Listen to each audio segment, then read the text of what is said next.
Well, Lee, it's a 2-0 loss away to Alfreton. First of all, what are your immediate thoughts following the match? Well, so we know the threat they've got, and at times I thought we were. That every time the ball goes dead, they're throwing it or kicking it to Reid. And, you know, he's been better than this level, he's dropped down, and he's effective. So, you know, we knew that was a problem. I didn't expect him to volley one in. But then, you know, I think we could have done better with the kick out from the goalkeeper to start with. I don't think we got in the right defensive positions when the ball transferred back forward. So that was an issue. But more concerning for me, or more worrying actually, was the amount of ball we had in their final third, the amount of ball we had in the second half up the top end, and we didn't create anything. We didn't work their keeper at all. That's not like us. Even earlier on in the season, we normally get chances and work the keeper. I don't think our final pass was enough. I don't think our decision making in the final third was good, and that's disappointing. What were your thoughts going down quite so early? Do you feel it was maybe a soft goal to concede, and what were your thoughts being so early going behind? Well, you don't want to go behind early, but you know, you score early, you go behind early. It's just, my thoughts are, let's not go behind early, but I mean, it happens. The only good point about going behind early is you've got another 80 odd minutes. So that's one. I mean, we started the game through the ball in their box twice before they, you know, so was it a bad start? Well, if we nick one there, we've started well. So my thoughts were just be patient, we'll get chances. But I don't think, like I said, there was one that ran along the goal line from Sam. Who else wants to score a goal? Who wants to go and get a tap in? You know, I'm asking them, I'm putting it on their toes. Who wants to go and get a goal? Who wants to go and be, you know, a hero and is willing to take the responsibility? Now, Deck came on. Deck always has a go. And, you know, so, yeah. That's a disappointing thing. Their keeper hasn't had to, for all the throws in the second half and corners, their keeper hasn't had a lot of work to do. You've kept them in for a little bit longer. We've had a bit of wait for you, which is fine. What have you been saying to them following that game? Have you just been saying what you've been saying to me here, or have there been further discussions? Well, I said to them, you know, you need to know that our away form, I think, because we haven't had any home games, the away form has picked up. But we need to accept the position we're in. We need to accept that we need to be doing a bit more in the final third, and we need to accept that, you know, in order to get out where, you know, the position we're in now, everybody's responsible. And I don't want anyone breaking ranks. Everyone get in the boat and row the same way and have a go and get your head down and work. There's no one, you know, can come away without any criticism when we're losing. And I'm really disappointed with we didn't create today. Really disappointed, because we have done all the games recently. I don't know if you've had a chance to look, but none of the bottom five have won today. A few have picked up a couple of points here and there. But we've got, yeah.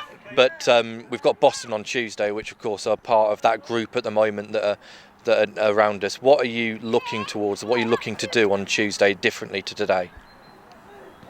Well, standing here, the first thing I say is, can we work their keeper? Can we have a shot? You know, there's that many balls.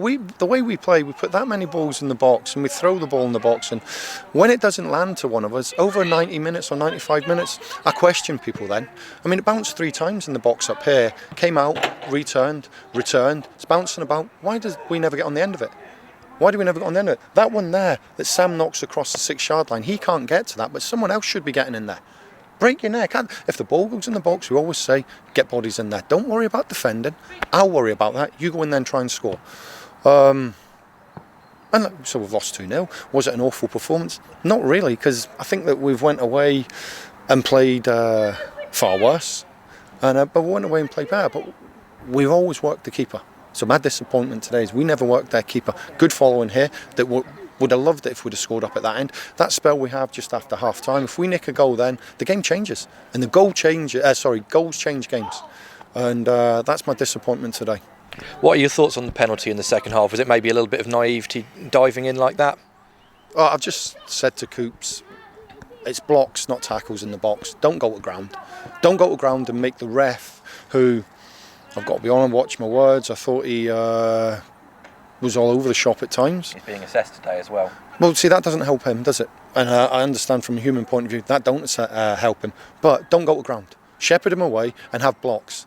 That's what you need to learn, and he needs to put that in his game. I spoke to him in there. I mean, he thought he's gone to the ground to win the ball. So, but learn your trade.